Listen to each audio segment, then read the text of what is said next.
มีพวกเพิ่นในวันนั้นจึงมีพวกเฮาในวันนี้สบายดีท่านผู้ชมที่เคารพท่านผู้ชมสูญเสียองค์พิเศษ790แมนเป็นบอนเต้าโฮมทุกคนที่มีความสำคัญในภารกิจปฏิบัติซึ่งได้รับนโยบายจากภาครัฐก็คือกระทรวงป้องกันประเทศเป็นอย่างดีต่อบุคคลและครอบครัวให้สอดคล้องตามแนวทางของภาครัฐพบกันวันนี้ทางรายการหวนคืนบุญเสื้อของพวกเขาก็ได้มีโอกาสมาสัมภาษณ์อยู่ที่ศูนย์เสียองค์พิเศษ790เนื่องในโอกาสวันนักรบเสียองค์และเสียสละชีวิตเพื่อประเทศชาติครบรอบ80 ปีสบายดีท่านผู้ชมมื้อนี้ทีมงานรายการหวนคืนบุญเสื้อของเขาก็ได้มีโอกาสมาสัมภาษณ์หัวหน้าการทหารศูนย์เสียองค์พิเศษ790ซึ่งว่าปัจจุบันนี้เพิ่นก็ได้อยู่กับพวกเขาแล้วสบายดีเจ้าสบายดีเจ้าก่อนอื่นให้สหายแนะนำชื่อหน้าที่รับผิดชอบเป็นเจ้าเฮาชื่อพันโทกุสันชุติกักห้องเลขาหน่วยพักหัวหน้าการทหารศูนย์เสียองค์พิเศษ790เจ้าอยากให้สหายเราถึงประวัติความเป็นมาและการกำเนิดเติบใหญ่ขยายตัวของศูนย์เสียองค์พิเศษ790ของพวกเราวันคืออะไรเด้เจ้าศูนย์เสียองค์พิเศษ790ต้นกำเนิดและความเป็นมาของศูนย์ของเฮาศูนย์เสียองค์พิเศษ790แม่นสร้างตั้งขึ้นในเมืองที่27เดือน7ปี1990ใช้ชื่อว่าศูนย์เสียองค์พิเศษ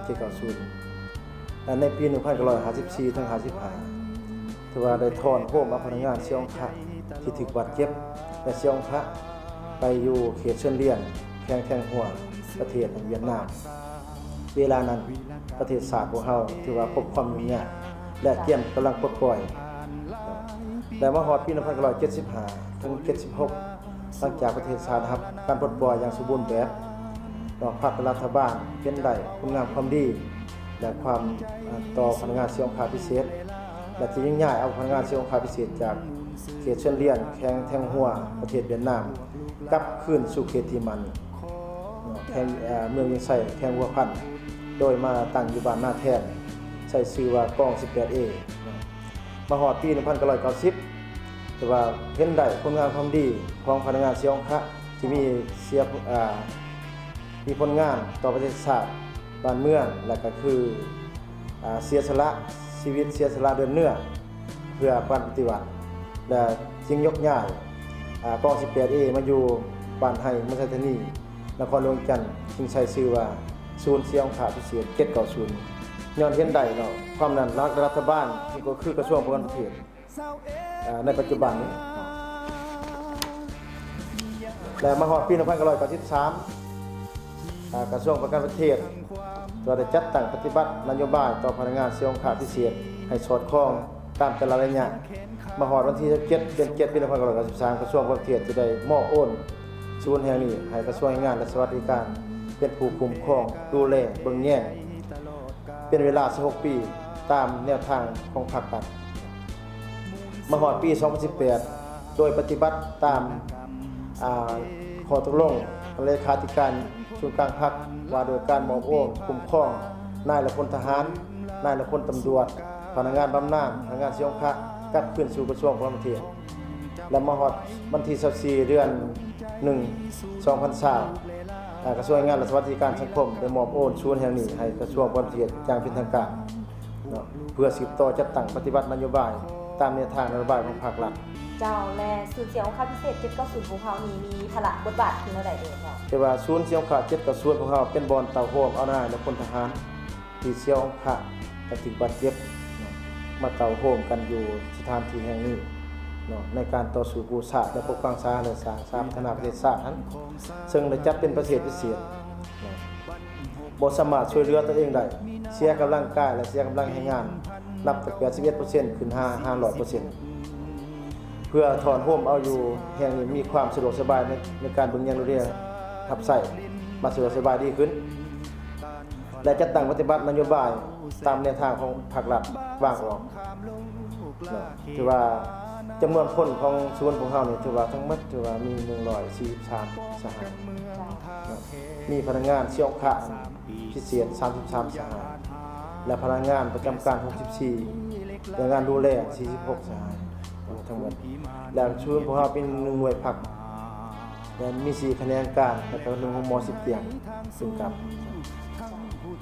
และพระบทบาทหน้าที่ของพวกเฮานี้อันที่1แม่นของเฮา แต่ว่าศูนย์เสียงขาดพิเศษเจกศูนย์ของเฮามันเฮ็ดหน้าที่ปฏิบัตินโยบายต่อพนักงานเสียงขาดพนักงานบำนาญและพนักงานดูแลตามแนวทางนโยบายของรัฐนอกจากนั้นกลุ่มกองของเฮาก็ยังปฏิบัตินโยบายตัวเวลาเก็บเป็นเสียชีวิตพวกเฮาก็ได้ไปพบไปงานไปเบิ่งแย่งของเพิ่นจนตลอดสำเร็จงานสัปนากิจศพหรือว่างานเก็บเป็นต่างๆเนาะอันนี้ก็คือว่าการปฏิบัตินโยบายต่อพวกเพิ่นอันที่2พวกเฮาเฮ็ดหน้าที่ศึกษาอบรมการเมืองแนวคิดให้พนักงานเสียงพระพนักงานบำนาญพนักงานดูแลและพนักงานระบบตรวจศูนย์ให้มีแนวคิดการเมืองนักแน่มีความอุ่นเอียนทุนเทียงต่อหน้าที่เบียงาน มีคุณค่าการเมืองมีศีลธรรมคุณสมบัติศีลธรรมปฏิบัติตามแนวทางของภาครัฐเพิ่นสิวางออกและหน้าที่อันที่3แม่นพวกเฮาเฮ็ดหน้าที่ปรับปรุงก่อสร้างคุ้มครองให้มีความสะอาดจบงามและมีระเบียบแบบแผนทันสมัยเป็นเทื่อละกาลกาขึ้นมาหน้าที่หลักๆและบทบาทของพวกเฮาขึ้นมานั้น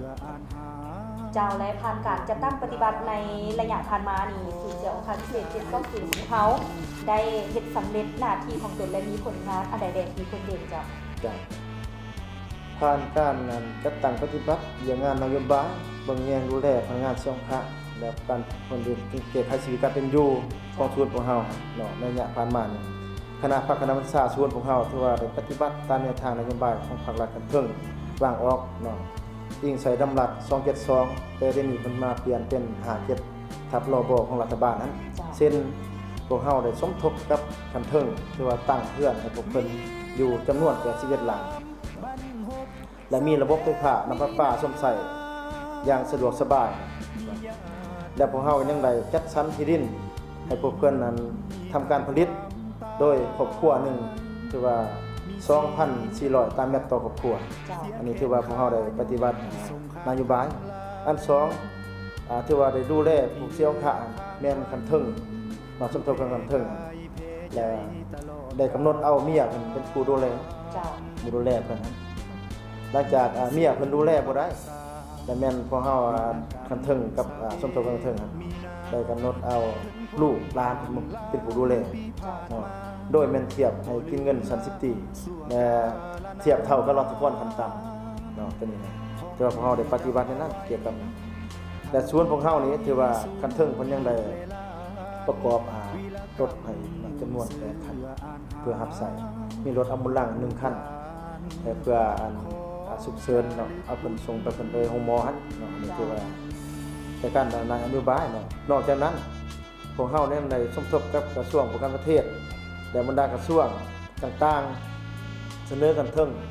เอาลูกเอาหลานพวกพนักงานเสียงพระพวกเพิ่นนะเนาะไปเรียนโดยเข้าการปฏิบัติอันนี้อันนึงและอันที่2แม่นพวกเฮาได้ปรับปรุงก่อสร้างค่ายคู่โดยเฉพาะก็แม่นแก้ไขชีวิตการเป็นอยู่ของพนักงานเสียงพระนับแต่ส่วนพวกเฮาสร้างตั้งขึ้นมาฮอดปัจจุบันนี้ภาครัฐบาลก็คือกระทรวงการประเทศเฮาเพื่อได้เอาใจใส่ทุ่มเททุนฮ้อนมาเข้าปรับปรุงก่อสร้างคุ้มครองของส่วนพวกเฮาโดยเฉพาะแม่นเพิ่นได้หลังจากโอนมาจากกระทรวงงานมาฮอดเขามาอยู่กระทรวงการประเทศแล้ว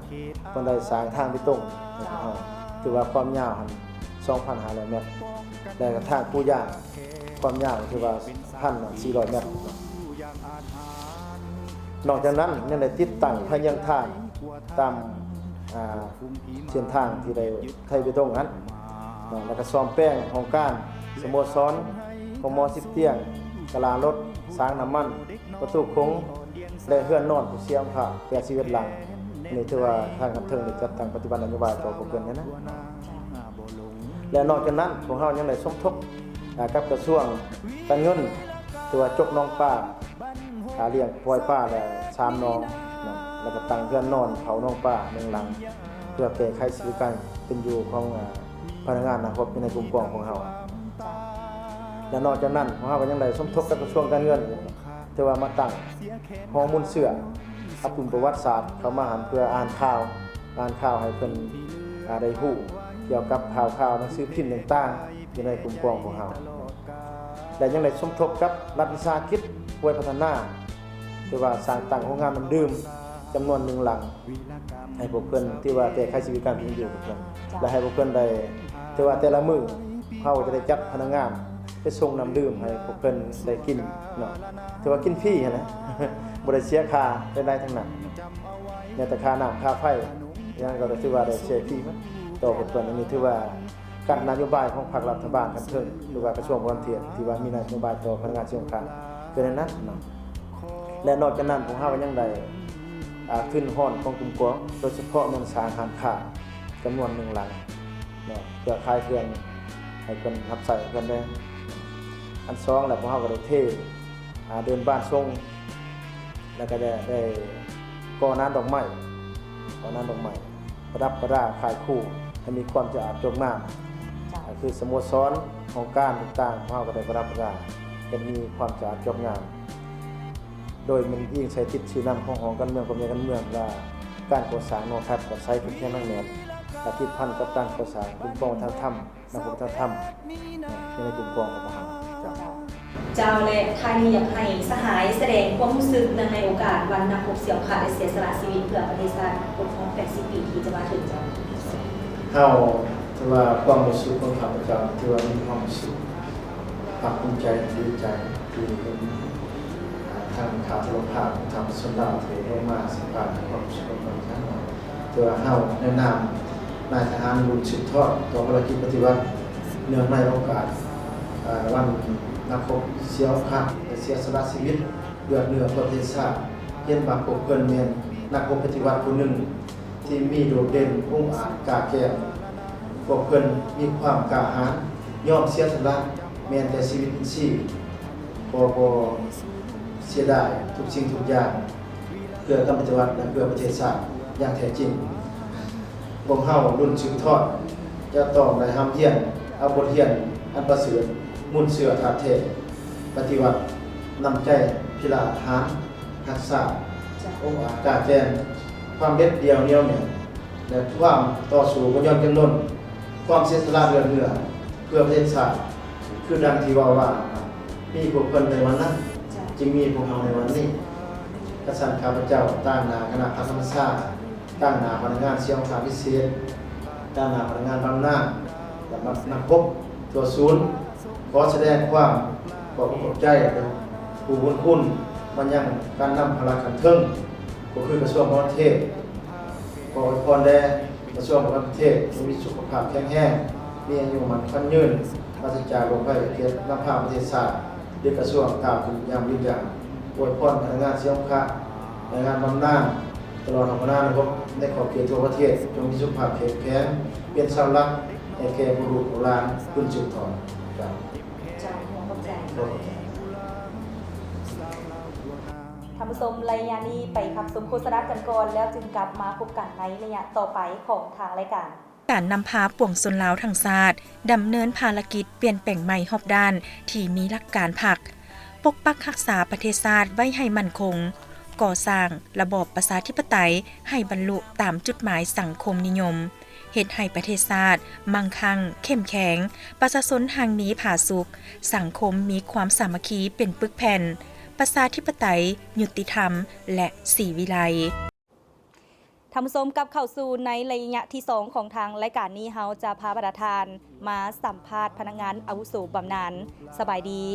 เจ้าสบายดีเจ้าลุงนี่ชื่อว่าอะไรเจ้าข้าพเจ้าชื่อห้อยเอกกษัตริย์เกตแก้วเป็นพนักงานเชียงคาพักผ่อนอยู่ศูนย์เชียงคาพิเศษ790เนาะเจ้าอยากให้ลุงเล่าประวัติความเป็นมาในระยะต่อสู้สมัยนั้นว่าลุงได้ผ่านบรรพบันตีได้ๆจ้ะอันนี้ข้าพเจ้าขอเราเนาะที่ว่าบรรพของข้าพเจ้าจะได้ร่วมเนาะคือบรรลบครั้งที่1ปี2586ข้าพเจ้าได้เข้าร่วมบรรลบเวียดนามใต้ผ่านชายแดน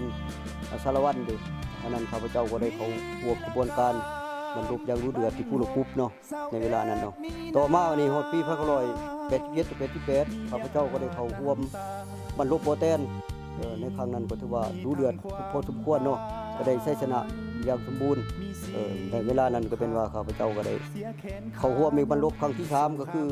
บรรลบปี93เนาะที่เขตพิเศษชัยสมบูรณ์นั่นก็ถือว่าได้รู้เดือดพอสมควรในชีวิตของข้าพเจ้านะ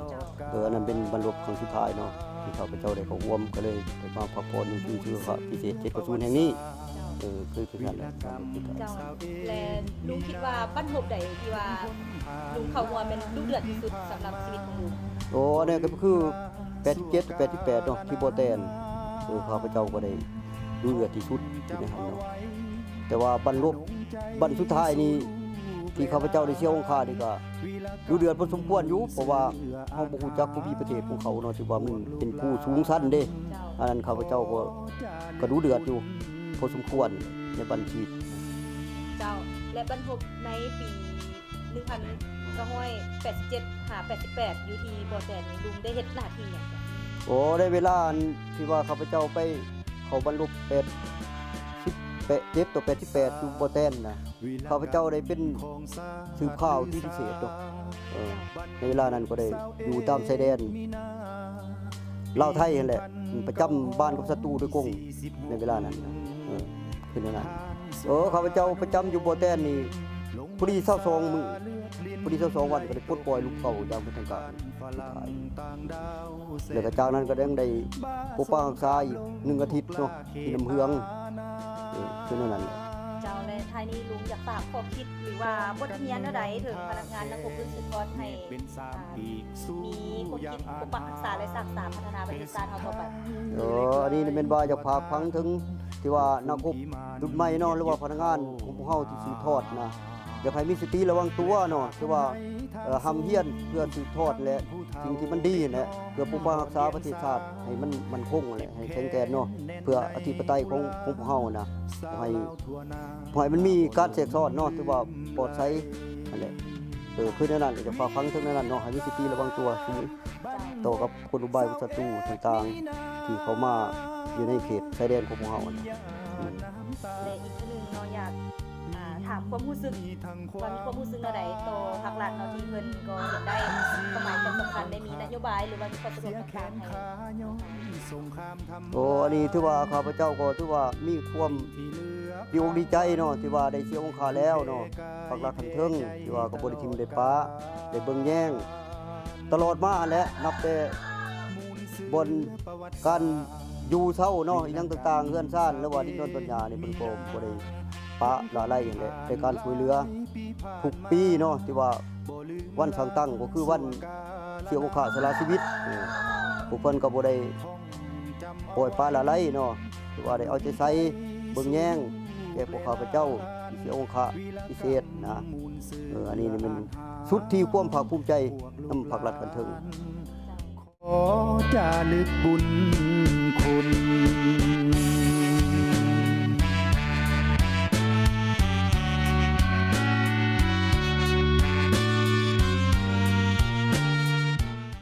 แม่อัน10โทนางผุยสอดศิดาเนาะซึ่งเป็นพนักงานดูแลผัวเสียงค่าเนาะอันนะและคือ ตรงกับการเบิ่งแยง เบิ่งแยงอันลูกผัวเนาะ1แล้วให้อยู่สะอาด2มากินสะอาดบ่ยืนบ่นอนให้อยู่สะอาดนะอันอยู่อันกินให้กินสะอาดหั่นน่ะห้องน้ำห้องไหนแล้วให้สะอาดหมดอันนั้นการดูแลลูกผัวหั่นนะเป็นภาระของแม่เป็นผู้ดูแลหั่นนะอาบน้ำอาบในสักเครื่องสักของหั่นนะชื่อพ่อหั่นพันตรีพรหมมีสอดสีดาเสียงค่าอันอยู่บ้านโฮบอันเมืองมอกพ่ออันเสียงค่าอันถึกอันปืนอันถึกยนต์ยิงสะเก็ดถึกหลังหั่นนะพ่อหั่นนะเพิ่นตะกี้เพิ่นเป็นนักสายนี่เนาะเป็นนักสายแล้วล่ะเพิ่นล่ะไปประจำอยู่ทางเมืองมอกเด้ไปถึกยนต์ยิงแล้วสะเก็ดถึกหลังหั่นนะจังมามักฮักกับแม่นี่แล้วจังมาอยู่อันตะกี้อยู่0491สิงขวางพุ่นแหละแล้วบัดนี้พอละมาปัวแล้วล่ะอันเพิ่นละว่าโอ้ยาเถาะให้แม่เลยพักอยู่รับตอนเกาเลี้ยวไปพักอยู่รับตอนเกาเลี้ยวแล้วเพิ่นละว่าโอ้ยยาเถาะบ่เหมือสิงขวางหั่นน่ะละมาอันอยู่ศูนย์นี้แล้ววันที่อัน90อัน92ให้แม่ละเข้ามาอยู่ศูนย์นี่หั่นนะมาอยู่ศูนย์แล้วแม่ก็ซึ่งเป็นพนักงานดูแลหั่นนะพนักงานเสียงค่าพิเศษนี่แหละแล้วก็แม่นหยังก็แม่เฮาเมิดนั่นแหละการกินการอยู่บ่อาบน้ำอาบในซักเครื่องซักของบ่ระบัดพัดสี ผู้ที่เสียองค์ขาดหนักนะ ก็นี่บ่สามารถกันนะ พ่อนี่บ่สามารถอันกุมตนเองได้นะเพราะว่าพ่อเป็นพนักงานคนเสียองค์ขาดตามืดเนาะตามืดสองเบื้องนะมีลูกอันเข้าไปให้ร้ายการเลยแล้ว อันลูกชายผู้หนึงก็อยู่กองพัน986อยู่พลเข็งและผู้หนึงก็เอาผัวอยู่เสียงขวางและผู้หนึงก็ไปหากินกุ้มตนเองมันหั่นแหละเนาะเขาไปหากินกุ้มตนเองและอยู่ในยาวในเหือนี่ละมีแต่พ่อกับแม่เป็นผู้ดูแลแล้วก็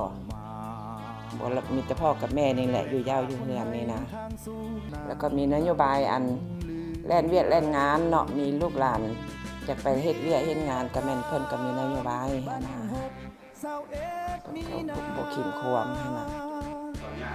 ดินดอนต้นหญ้านี่ก็แม่นภาครัฐปั่นให้การจะตั้งปั่นให้ดินปลูกฝังบ่ด้วยยาวเหือนนี่นะก็แม่นภาครัฐตั้งยาวตั้งเหือนก็ซ่อมปอกซ่อมแปลงบ่ก็แม่นภาครัฐเพิ่นเป็นผู้ซ่อมแปลงมาว่างแล้วก็แม่นทางกระทรวงป้องกันประเทศเพิ่นก็มีแผนซ่อมแปลงเหือนก็แปลงบานแปลงนั้นนี่แหละนะแต่เรื่องทาศอกทาศีลเพิ่นก็ยังคนครัวต่อไปนะกระทรวงป้องกันประเทศเพิ่นก็ยังเสนอทางกระทรวงป้องกันประเทศอยู่นะ พ้นผ่านหลายปีผ่านมาบ่ลืมลาสั่วกาลนานท่องจำเอาไว้ผนงใจสู่ลูกและหลานวีรกรรมมูลเสืออ่านหารพวกลูกหลานขอจารึกบุญคุณ